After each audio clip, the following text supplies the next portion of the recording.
नेता प्रतिपक्ष, मैं आपका सम्मान करता हूं और आप दो बार इस माननीय सदन के अध्यक्ष के रूप में अपनी सेवाएं दिए हैं और आपने पहला प्रश्न किया है आज यहां पर।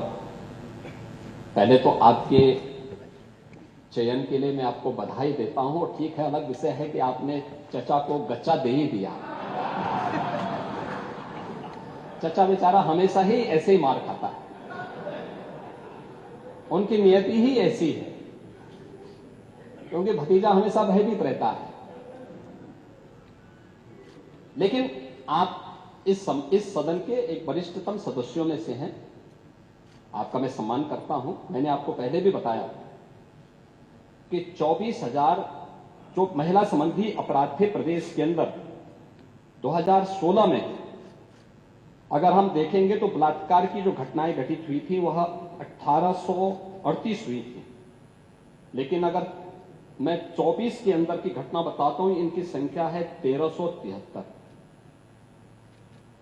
और मुझे लगता है ये घटनाएं बताती है 25% से अधिक की कमी इस बारे में बताती है कि अपराधी आबादी तो बढ़ी होगी इस दौरान, और आबादी बढ़ने के क्रम में अपराध कम हो रहा है, नियंत्रित हो रहा है। लेकिन जो मैंने कहा, महिला संबंधी अपराध दोनों प्रकार के होते हैं, घर के अंदर भी होते हैं और घर के बाहर भी होते हैं। दोनों के लिए सरकार ने उस प्रकार की सेवाएं भी उपलब्ध की हैं। घरेलू हिंसा से संबंधित मामलों में 181 की सेवा है।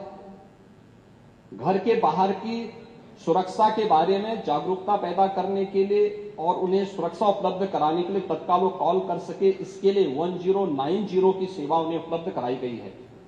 लेकिन साथ साथ क्विक रिस्पांस टीम 112, इन दोनों के साथ इंटीग्रेट करके अगर कहीं भी कोई अपराध होता है, अगर इन तीनों में से किसी को भी कॉल करेंगे तो वहां पर आपको सेवा उपलब्ध होगी इसके बारे में। लेकिन इस पे समय पे चार्जशीट दाखिल करना, डिस्ट्रिक्ट मॉनिटरिंग कमेटी की बैठक के साथ जुडिशरी के साथ बेहतर तालमेल बना करके इस प्रकार के मामलों में समय पे अपराधियों को सजा दिलाने के लिए एक प्रोसिक्यूशन को आगे बढ़ाना और अपराधियों को सजा दिला दी जाए, यह महत्वपूर्ण है। उसी का परिणाम है जो मैंने आपको पहले बताया कि अगर महिला संबंधी जो उनके महिलाओं के विरुद्ध और पास्को संबंधित अपराधों में अब तक हम लोगों ने 16,718 अभियुक्तों को अब तक सजा दिलाई है।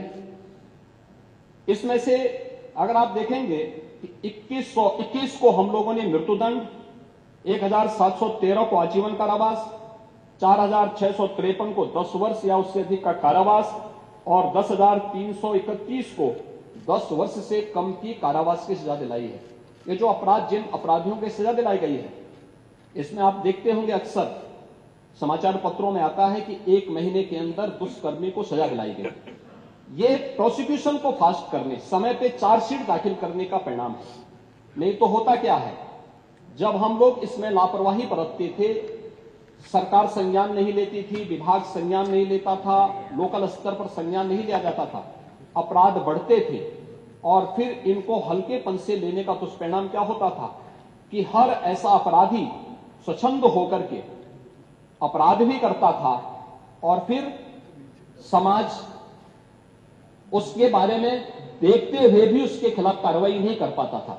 लेकिन आज अपराधी के मन में भय है और उस भय का परिणाम आज हम सबके सामने देखने को मिल रहा है कि उत्तर प्रदेश का जो ई प्रोसिक्यूशन पोर्टल है वो देश के अंदर नंबर 1 पर है। और उत्तर प्रदेश इस मामले में ऐसे अपराधियों को सजा दिलाने के लिए, महिला संबंधी अपराधियों को, जो भी ऐसे अपराधी हैं उनको सजा दिलाने में उत्तर प्रदेश देश के अग्रणी राज्यों में। जी भारत।